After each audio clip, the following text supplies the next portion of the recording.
Assalamualaikum warahmatullahi wabarakatuh. Perkenalkan, nama saya Muhammad Anzak Jumbri dari 12 IPS 2. Di sini saya akan menjelaskan materi sosiologi yang berkaitan tentang globalisasi dan dampak terhadap perubahan sosial di tingkat lokal dan komunitas. Kita masuk yang pertama. Pengertian globalisasi. Globalisasi adalah berasal dari kata globalization. Global artinya dunia, sedangkan legalization artinya adalah proses. Secara bahasa, arti globalisasi adalah suatu proses yang mendunia. Suatu proses yang membuat manusia saling terbuka dan bergantung satu sama lainnya tanpa batas waktu dan jarak. Di era globalisasi yang didukung perkembangan teknologi, alat transportasi, dan ilmu pengetahuan, seseorang di suatu wilayah dapat mengetahui segala jenis informasi yang tersebar di dunia luar dengan cepat dan mudah.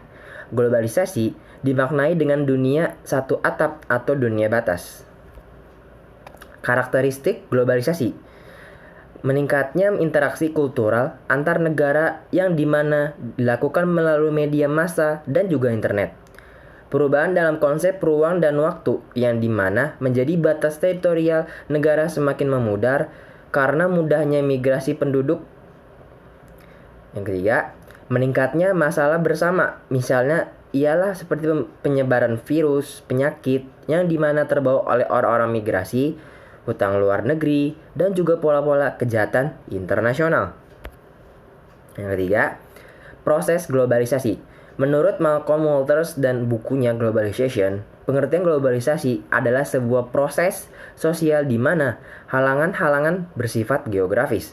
Pada tatanan sosial dan budaya semakin menyusut dan setiap orang kian sadar bahwa mereka semakin dekat satu sama lain. Globalisasi pada dasarnya merupakan gagasan dari pihak atau negara tertentu yang kemudian ditawarkan kepada pihak atau negara lain untuk diikuti dengan alasan tertentu sehingga menjadi proses yang terus bergulir dari waktu ke waktu. Awal munculnya proses globalisasi itu juga terjadi di Eropa, secara cepat menyebar dan berkembang ke seluruh dunia. 4. Faktor pendorong globalisasi. Yang pertama, kemajuan dalam bidang pengetahuan dan teknologi. Yang kedua, kemajuan dalam bidang transportasi. Yang ketiga, sistem perekonomian di berbagai negara yang terbuka. Yang kelima, sistem keuangan internasional yang liberal. Yang keenam, kemudahan dalam migrasi. Yang terakhir, hubungan antar negara. Di sini saya akan menyajikan dua faktor, yaitu faktor eksternal dan internal dari pengaruh globalisasi itu sendiri. Faktor internal tentang globalisasi ialah berkembangnya transparansi dan demokrasi pemerintah. Yang kedua, munculnya berbagai lembaga politik dan lembaga swadaya masyarakat. Yang ketiga, berkembangnya cara berpikir dan semakin majunya pendidikan masyarakat. Yang keempat, ketergantungan sebuah negara terhadap negara lain di dunia. Yang kelima, kebebasan pers. Yang keenam, berkembangnya transparansi dan demokrasi pemerintahan. Dan kita beralih ke faktor eksternal dari pengaruh globalisasi atau faktor luar. Modernisasi atau pembaruan di berbagai bidang yang dilakukan negara-negara di dunia mempengaruhi negara lain untuk mengadopsi atau meniru hal yang sama. Yang kedua, keberhasilan perjuangan demokrasi di beberapa negara di dunia sedikit banyak memberi inspirasi bagi munculnya tuntunan transparansi dan globalisasi di sebuah negara. Yang terakhir, meningkatnya peran dan fungsi lembaga-lembaga internasional.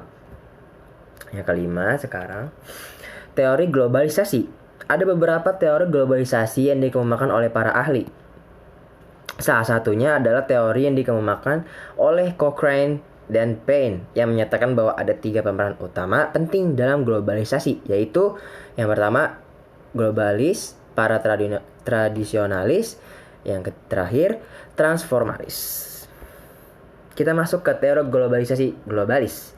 Para globalis mengatakan bahwa dengan adanya globalisasi ini akan membawa konsekuensi secara langsung pada kehidupan di seluruh dunia, bahwa nantinya akan ada serangan budaya homogen yang menyebar ke seluruh dunia. Yang kedua, mengenai hal ini, para globalis yang positif mengatakan bahwa hal tersebut bisa menjadikan masyarakat dunia yang memiliki pemikiran yang lebih terbuka dan toleran terhadap budaya dari luar budayanya sendiri. Yang terakhir, namun para globalis negatif mengatakan bahwa hal tersebut bisa melunturkan budaya asli masing-masing masyarakat. Kita masuk ke teori globalisasi para tradisionalis. Dalam teori ini adalah orang-orang yang tidak menganggap bahwa globalisasi tengah terjadi. Mereka menganggap bahwa proses yang saat ini terjadi adalah dampak dari perubahan yang sudah terjadi sejak zaman dulu. Kita masuk ke teori globalisasi para transformalis. Teori ini mengatakan adalah orang yang berada di antara globalis dan tradisionalis yang menganggap bahwa benar globalisasi sedang terjadi namun terlalu dilebih-lebihkan atau diumbar-umbar. Kita masuk kembali ke gejala globalisasi.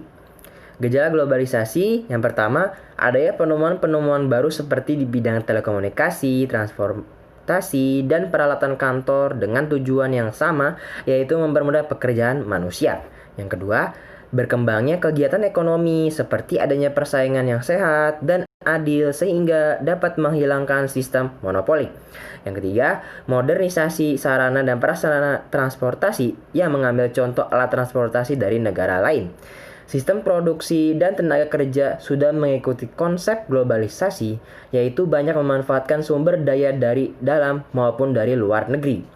Yang terakhir, meningkatnya interaksi dengan budaya asing melalui perkembangan media massa, yaitu televisi, internet, musik, dan berita internasional.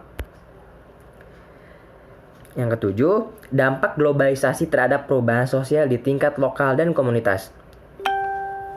Pengaruh globalisasi terhadap komunitas lokal antara lain kemajuan dalam bidang komunikasi, kemudahan dalam sistem mobilitas karena adanya kemajuan sistem transportasi. Yang kedua, karena adanya pertukaran baik dari segi aspek pemikiran, pandangan, produk, ataupun kebudayaan tanpa disadari dengan adanya globalisasi ini akan memberikan dampak atau pengaruh terhadap kehidupan sehari-hari manusia, baik itu dampak positif ataupun negatif. Dampak globalisasi terhadap urbanisasi. Kita pasti bisa melihat alasan globalisasi menimbulkan urbanisasi adalah globalisasi akan menimbulkan dampak kemajuan dan perkembangan di wilayah perkotaan. Hal ini terjadi karena wilayah perkotaan yang paling siap menghadapi globalisasi. Namun, kemajuan ekonomi di perkotaan menjadi magnet yang mendorong orang dari perdesaan bergerak ke perkotaan. Dampak globalisasi terhadap kesenjangan sosial ekonomi. Hal ini menyebabkan terjadinya kesenjangan sosial adalah adanya pengaruh globalisasi. Itu juga, globalisasi adalah suatu proses menjadikan suatu benda atau perilaku sebagai ciri dari setiap individu di dunia ini tanpa dibatasi oleh wilayah. Dengan artinya, globalisasi inilah membawa masyarakat pada sikap materialisme. Dampak globalisasi terhadap pencernaan lingkungan alam. Kita pasti bisa melihat dengan banyak kerusakan, dengan banyak lingkungan yang asri, yang bagus. Terus juga kita bisa melihat terjadi kerusakan lingkungan dan polusi limbah industri. Terjadinya penurunan kualitas air permukaan di sekitar daerah-daerah industri. Konsentrasi bahan pencemar yang berbahaya dari bagi kesehatan penduduk seperti merkuri, kadimun, timah hitam, pestisida. Meningkatnya tajam dalam kandungan air permukaan dan biota airnya. Kelangkaan air tawar semakin terasa, khususnya di musim kemarau, sedangkan di musim penghujan cenderung terjadi banjir yang melanda banyak daerah yang berakibat merugikan akibat kondisi ekosistemnya yang telah rusak. Yang terakhir, dampak globalisasi terhadap kriminalitas. Adanya era globalisasi kriminalitas di masyarakat semakin meningkatnya. Hal tersebut dapat terjadi karena dengan adanya globalisasi dapat menyebabkan salah satunya adalah kebutuhan hidup semakin meningkat bagi seseorang yang tidak mampu memenuhi kebutuhannya tersebut. Ia melakukan berbagai macam cara singkatnya seperti mencuri dan merampok. 8. Lunturnya eksistensi jati diri bangsa. Mulainya penggunaan bahasa asing dalam kehidupan sehari-hari, kegiatan kebersamaan seperti gotong royong, mulai tidak dilakukan adanya gaya berpakaian yang tidak sesuai dengan norma asusila.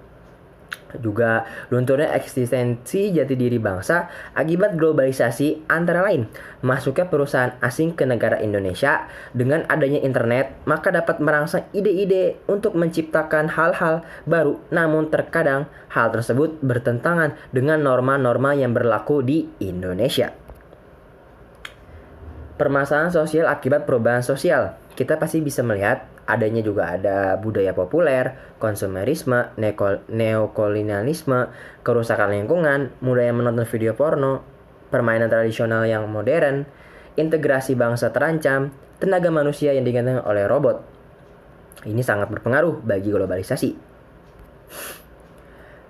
Globalisasi dan dampak ketimpangan sosial. Ketimpangan sosial di masyarakat terjadi karena adanya perbedaan sosial dan stratifikasi sosial yang sangat mencolok. Juga ancaman ketimpangan sosial yang muncul akan berakumulasi dan bersinergi dengan berbagai persoalan masyarakat yang kompleks yang pada akhirnya akan mengganggu proses pembangunan ekonomi. Yang terakhir, strategi pendekatan pemberdayaan dalam mengatasi ketimpangan sosial. Strategi ketimpangan sosial menimbulkan sejumlah akibat. Upaya mengatasi pun tidaklah mudah, apalagi jika menyangkut sikap dari golongan maupun golongan bawah. Untuk mempersempitnya, dilakukan upaya bersama dari berbagai kalangan.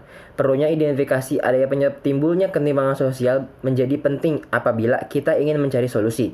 Untuk mencari berbagai solusi alternatif, langkah yang harus diambil adalah sebagai berikut. Yang pertama, tentukan masalah yang akan dicari solusinya. Yang kedua, identifikasi faktor penyebab masalah itu timbul. Yang ketiga, cari beberapa alternatif solusinya. Yang keempat, pilih yang paling penting yang harus diselesaikan dahulu dan kemudian dilanjutkan ke solusi berikutnya. Sekian, terima kasih. Wassalamualaikum warahmatullahi wabarakatuh.